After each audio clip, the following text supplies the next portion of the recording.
अथर्ववेद कहता है आध्यात्मिक उन्नति कर, भौतिक उन्नति कर, अर्थात वित्त नहीं महालक्ष्मी को बुला।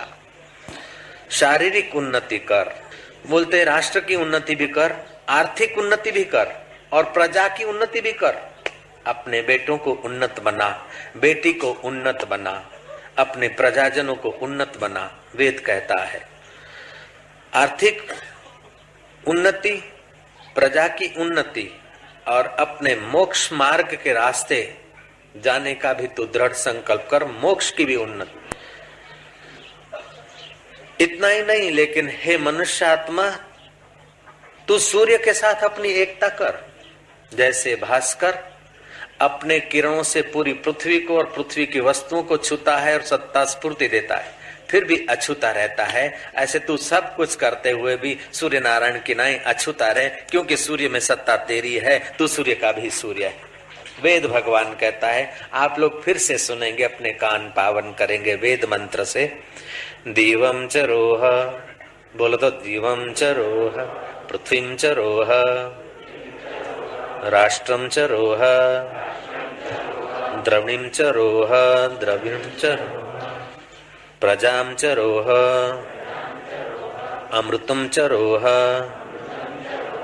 रोहितेन तन्वम संस्पर्शस्व संस्पर्शस्व। अथर्ववेद 13:1-34। आध्यात्मिक उन्नति कर, आध्यात्मिक उन्नति, भौतिक उन्नति कर, शारीरिक उन्नति कर, राष्ट्र की उन्नति कर, प्रजा की उन्नति कर और मोक्ष प्राप्त में उन्नत हो।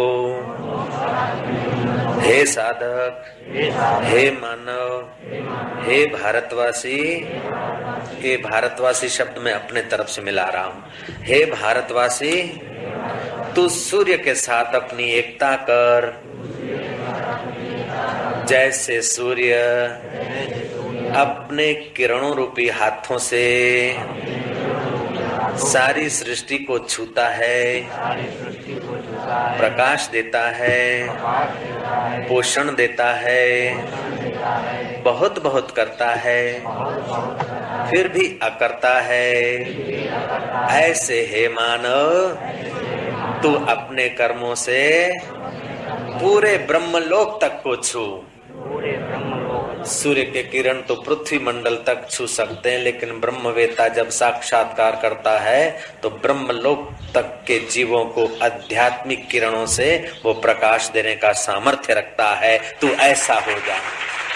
मैं ऐसा नहीं कह सकता हूँ कि भगवान करे तुम्हारे पुत्र परिवार बढ़े, भगवान करे तुम्हारे मकान और दुकान बढ़े, भगवान करे कि तुम्हारे शत्रुओं का विनाश हो, भगवान करे कि तुम्हें पोकड़ वाहवाही मिले।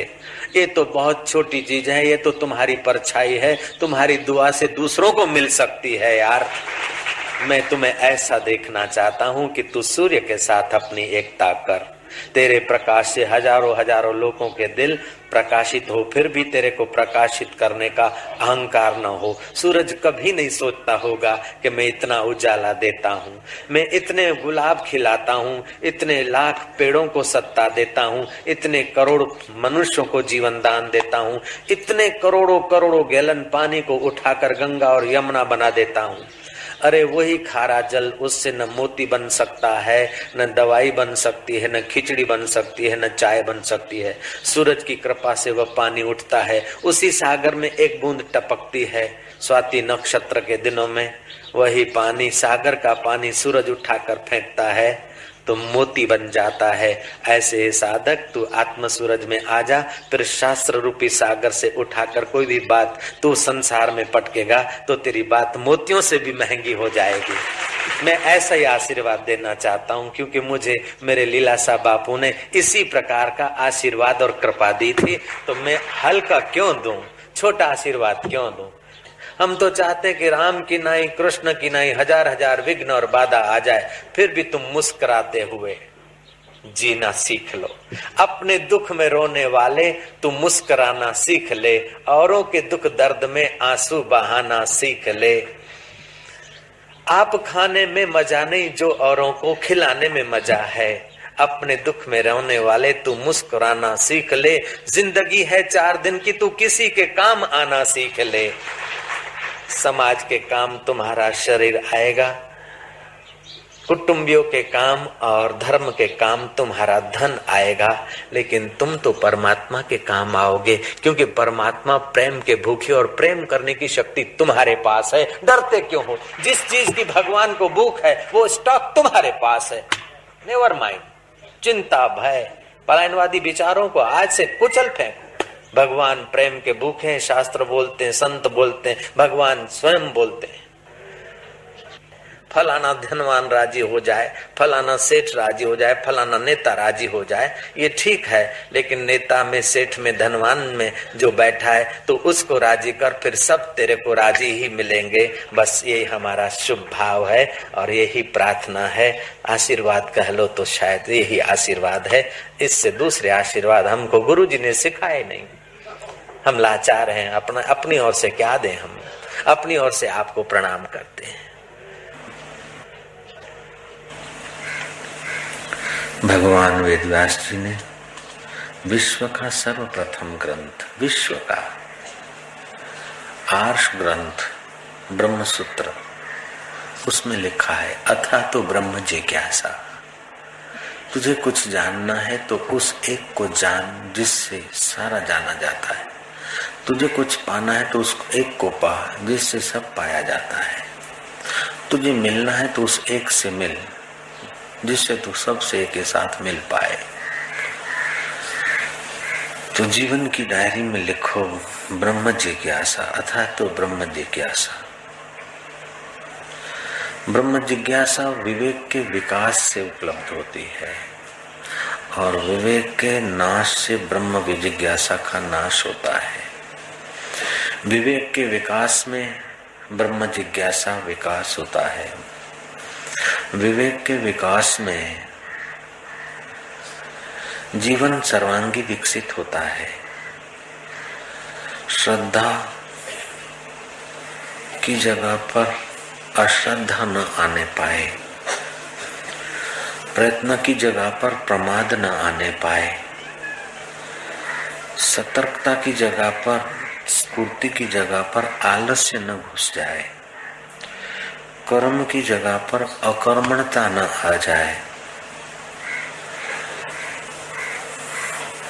कर्तव्य सन्मुखता की जगह पर कर्तव्य विमुखता न आ जाए।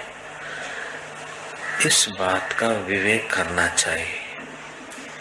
ये विवेक होगा तो मिलने में देर नहीं।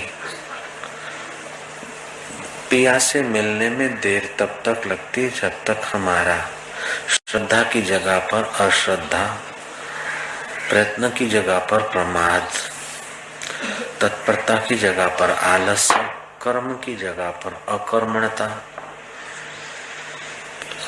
कर्तव्य सन्मुखता की जगह पर कर्तव्य विमुखता बनती है।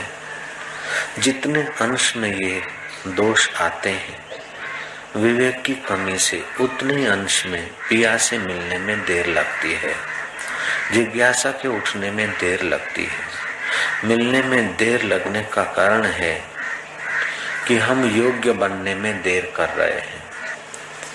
मनुष्य मात्र मुक्ति चाहता है, गरीबी से मुक्ति चाहता है, बीमारी से मुक्ति चाहता है, अपमान से मुक्ति चाहता है, दुखों से मुक्ति चाहता है, पराधीनता से मुक्ति चाहता है।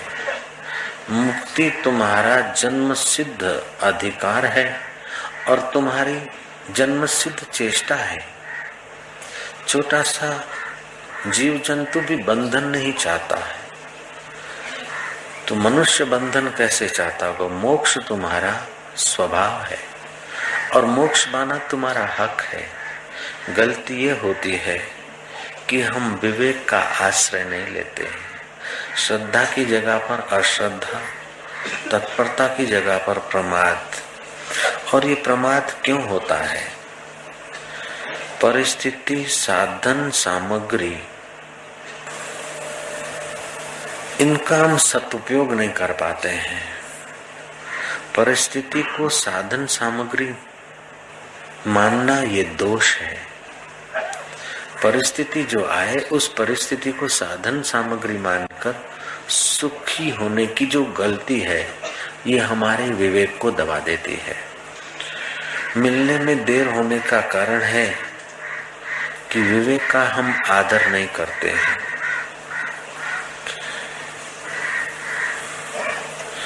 गुण जो है प्राकृतिक है, हम अपने में मान लेते हैं, ये अविवेक है। गुण है प्राकृतिक, हम अपने में मान लेते हैं। दोष होते हैं विकारों के फोर्स से, हम दूसरे में आरोपित करते हैं। गुण होते हैं अपने मानते हैं, अपने गुण देखते हैं, दूसरे के दोष देखते हैं, ये विवेक की कमी है। होना तो ये चाहिए कि गुण अपने दिखे तो प्राकृतिक समझो। कुछ प्रकृति से मिलते हैं, कुछ माँ बाप की परंपरा से मिलते हैं, कुछ ईश्वर की कृपा से आते हैं, कुछ सत्संग की कृपा से गुण आते हैं। गुण अपने में हम मान लेते हैं तो गुणी होने का अभिमान ये अविवेक है। दोष अपनी वासना से आते हैं, लापरवाही से आते हैं, अविवेक से आते हैं। मान लेते हैं कि इनके कारण दोष हुआ, ये गलती है। और ये दो बड़ी गलती हमारे सारे दुखों का मूल बन जाती है। शरीर की तंदुरुस्ती अनिवार्य शर्त है, मन की तंदुरुस्ती अनिवार्य शर्त है, बुद्धि की तंदुरुस्ती अनिवार्य शर्त है। शरीर की उन्नति होती हो लेकिन मन मलिन होता हो तो शारीरिक उन्नति की परवाह मत करो, मन की रक्षा करो। मन की उन्नति होती है लेकिन बौद्धिक विनाश होता है तो मन की उन्नति को छोड़ो, बुद्धि का आदर करो, क्योंकि बुद्धि बुद्धिदाता के निकट है। और आत्मा का विकास होता हो